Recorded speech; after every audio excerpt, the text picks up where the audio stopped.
আপনাদের কাছে কিছু কথা বলতেই হয়। গত 15 বছর কেমন ছিল এদেশের সাংবাদিকতা? ছোট একটি উদাহরণ দেই।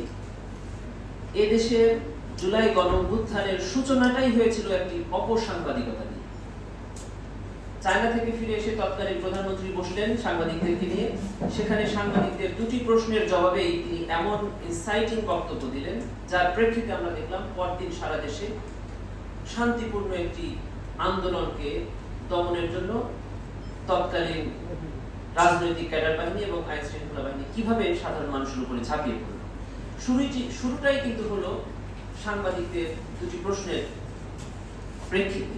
এবং দেখেন যে সে সময়ের প্রশ্নগুলো কিন্তু প্রশ্ন ছিল না, প্রশ্ন থাকতো কে কিভাবে তাদেরকে, এটাকে আমি একটু সাধারণ ভাষায় বলি যে তাকে তোষামত করা, অপসাংবাদিকতা করা, এগুলাই ছিল মূলত।